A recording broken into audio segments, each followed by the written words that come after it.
ലോകരക്ഷിതാവും നമ്മുടെ വീണ്ടെടുപ്പുകാരനുമായ കർത്താവായ യേശുക്രിസ്തുവിൻ്റെ ധന്യനാമത്തിൽ എല്ലാ പ്രിയപ്പെട്ടവർക്കും സ്നേഹ വന്ദനം. ഇത് പ്രഭാത സന്ദേശം. നാം നമ്മുടെ ജീവിതത്തിൽ എത്രത്തോളം ദൈവസന്നിധിയിൽ നീതിയായും ന്യായമായും വിശ്വസ്തയോടും കൂടെ നയിക്കപ്പെടുന്ന നമ്മുടെ ജീവിതം, ഒരുപക്ഷെ ഈ യാത്രയിൽ അങ്ങനെയുള്ള ഒരവസ്ഥയിൽ നാം നീങ്ങുമ്പോൾ ഈ ലോകത്തിൽ നിന്ന് ഒരുപക്ഷെ നമുക്ക് അനുകൂലമായിരിക്കുന്ന ഒരനുഭവം എപ്പോഴും കിട്ടിയെന്ന് വരത്തില്ല.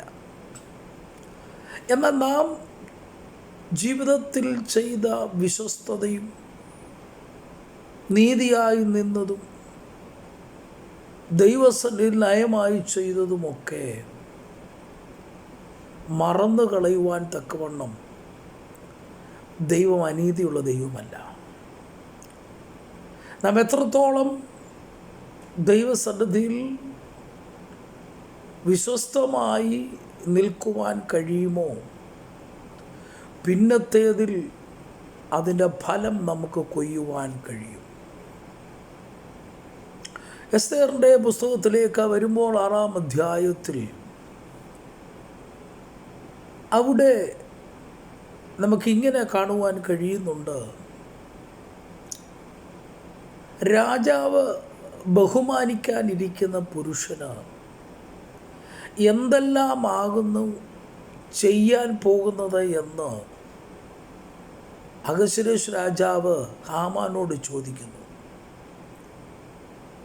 ആ ചോദ്യത്തിൻ്റെ മുന്നിൽ ഹാമാനുണ്ടായ അനുഭവം എന്താണെന്ന് ചോദിച്ചാൽ, ഹാമാൻ്റെ ഉള്ളിൽ ഒരു വിചാരമുണ്ടായി. ഒന്നുകൂടെ എടുത്തു പറഞ്ഞാൽ ഒരു ചെറിയ അഹങ്കാരവും നിഗളവും ഉണ്ടായി.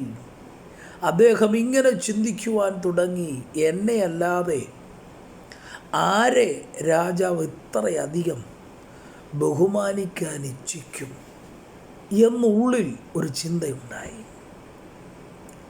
ഈ ചിന്തയുടെ അടിസ്ഥാനത്തിലും മൊർദെഖായിയോടുള്ള തൻ്റെ ഗോത്രത്തോടുള്ള വെറുപ്പും അമർഷവുമൊക്കെ അവിടെ കളിയാടുവാൻ തുടങ്ങി.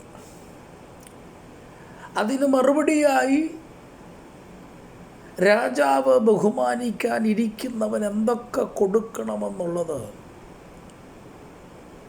വളരെ നല്ല രീതിയിൽ ഹാമാൻ അവിടെ പ്രസൻറ്റ് ചെയ്തു. എന്നാൽ ഇത് കഴിഞ്ഞ ഉടനെ രാജാവ് ഹാമാനോട് പറഞ്ഞത് വളരെ വ്യത്യസ്തമായ ഒരു ആൻസറാണ് നമുക്കിവിടെ കാണുവാൻ കഴിയുന്നത്. രാജാവ് ചോദിച്ച ചോദ്യം വ്യക്തമാണ്. രാജാവ് ബഹുമാനിക്കാൻ ഇച്ഛിക്കുന്ന പുരുഷൻ ഈ ലോകത്തിൽ എത്രത്തോളം ദൈവസന്നിധിയിൽ വിശ്വസ്തയോടും നീതിയോടും ന്യായത്തോടും കൂടെ ഒരു മനുഷ്യൻ ജീവിക്കുവാൻ ആഗ്രഹിക്കുന്നെങ്കിൽ ഒരു കാര്യം സത്യമാണ്, രാജാതിരാജാവും കർത്താവുമായവൻ അവൻ ബഹുമാനിക്കാൻ ആഗ്രഹിക്കുന്നവനാണ്, അവൻ ബഹുമാനം അർഹിക്കുന്നവനാണ്. രാജാവ് ബഹുമാനിക്കാൻ ഇച്ഛിക്കുന്ന പുരുഷനാണ്. അങ്ങനെ ഒരു പദവി അവിടെ ലഭിക്കുന്നത് മൊർദെഖായിക്കാണ്. നമ്മുടെ ജീവിതത്തിൽ നാം എത്രത്തോളം വിശ്വസ്തയോടെ നിൽക്കുമ്പോൾ ഒരുപക്ഷെ നമുക്ക് അനുകൂലമായ വ്യക്തികളോ അനുകൂലമായ സാഹചര്യങ്ങളോ നമുക്ക് ലഭിച്ചെന്ന് വരത്തില്ല. എന്നാൽ അവിടെ നമുക്കനുകൂലമായി നമുക്ക് വേണ്ടി കരുതി വെക്കുന്ന, നമുക്ക് വേണ്ടി തക്ക സമയത്തുയർത്തുന്ന, മാന്യത കൽപ്പിക്കുന്ന ഒരു ദൈവത്തിൻ്റെ കരമുണ്ട്.